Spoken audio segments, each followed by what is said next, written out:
আসসালামু আলাইকুম এভরিওয়ান। সবাই কেমন আছেন? আশা করি ভালো আছেন। বন্যার রান্নাঘরে আপনাদের স্বাগতম। বন্যার রান্নাঘরে আপনাদের জন্য আজকে থাকছে চিকেন ফ্রাইড রাইস। অনেক টেস্টি। তো দেখতে হলে সাথে থাকুন। আর নতুন বন্ধু যারা আমার ভিডিওটি দেখছেন আমার চ্যানেলটি সাবস্ক্রাইব করে পাশে থাকবেন। তো এখানে চিনি গুঁড়া চাউল নিয়ে নিয়েছি 250 গ্রাম পরিমাণ। এটা পানি দিয়ে খুব ভালো করে পরিষ্কার করে ধুয়ে নেব। তো চুলাতে পানি কিছুটা গরম হয়ে গেলে এর মধ্যে ধুয়ে রাখা চালগুলো দিয়ে দেব।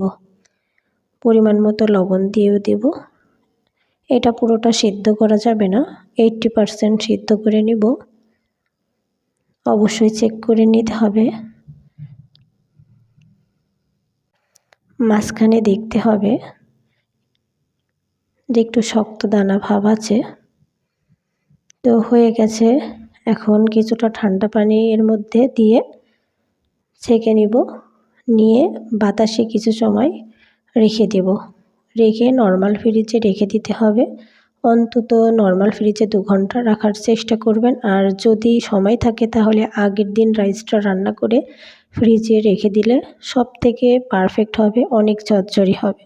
তো এখানে রেগুলার তেল কিছুটা দিয়ে এর মধ্যে 1/2 চা চামচ করে রসুন কুচি, আদা কুচি দিয়ে নেড়েচেড়ে এর মধ্যে কিছু গাজর কুচি, কাঁচা মরিচ এবং পরিমাণ মতো লবণ অ্যাড করেছি এবং চিকেন কিমা ছোটো টুকরো করে নিয়েছি। এখানে 1/2 চা চামচ গোলমরিচ গুঁড়ো, 1/2 চা চামচের একটু বেশি চিলি ফ্লেক্স এবং সয়া সস দিয়ে একটু নেড়েচেড়ে নেব। কিছুটা অ্যাড করছি মটরশুঁটি সামান্য পরিমাণ। অবশ্যই এখানে গোলমরিচটা দেওয়ার চেষ্টা করবেন, আর চিলি ফ্লেক্সটা অপশনাল, দিলে টেস্টটা দ্বিগুণ বেড়ে যাবে।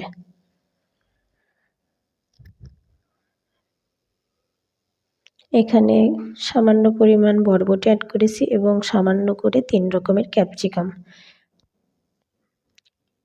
হাতের কাছে না থাকলে আপনারা ক্যাপসিকাম বাদেও করতে পারেন।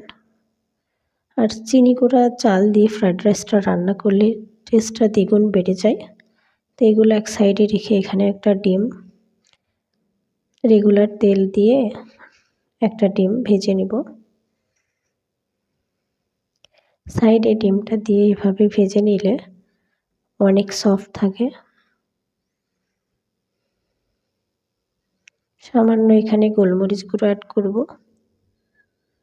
এতে টেস্টটা খুব ভালো আসবে।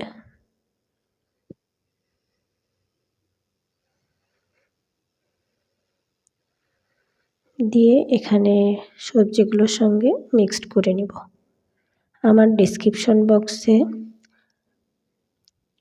Vegetables fried rice, Chinese vegetables, chicken curry, fried chicken দেয়া আছে ভিডিওগুলো, চাইলে আপনারা সেখান থেকে দেখে নিতে পারেন। তো এখানে নর্মাল ফ্রিজ থেকে রাইসটা বের করে নিয়ে এর সঙ্গে মিশিয়ে দেব। এখানে সামান্য পরিমাণ গোলমরিচ গুঁড়ো এবং চিলি ফ্লেক্স অ্যাড করছি, এতে টেস্টটা খুবই ভালো আসবে। আপনারা এ পর্যায়ে কালারটা এভাবে রাখতে পারেন, আবার সয়া সসটা একটু বেশি করেও দিতে পারেন। তো আমি এই রাইসটা একটু সয়া সসের পরিমাণটা বেশি করে দিব।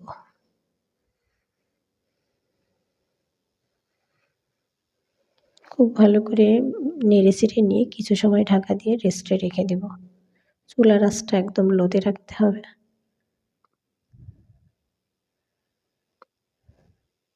বাসায় যদি ফ্রাইড রাইসটা এভাবে রান্না করা যায় তাহলে অসাধারণ টেস্ট হবে, রেস্টুরেন্টের স্বাদকেও হার মানিয়ে দেবে। আপনারা চিনি গুঁড়া চালের জায়গায় বাসমতি চাল দিয়েও ফ্রাইড রাইসটা করতে পারেন, তবে ফ্রাইড রাইসটা চিনি গুঁড়া চালের টেস্টটা বেশি আসে।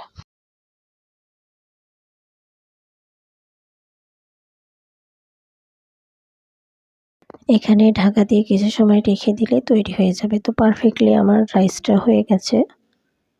এখন নামিয়ে পরিবেশন করে নিব। টেস্টটা অসাধারণ হয়েছে। আজকের আমার এই চিকেন ফ্রাইড রাইসটা আপনাদের কাছে কেমন লাগলো অবশ্যই জানাবেন। ভালো লাগলে আপনারা ট্রাই করবেন। অনেক টেস্টি।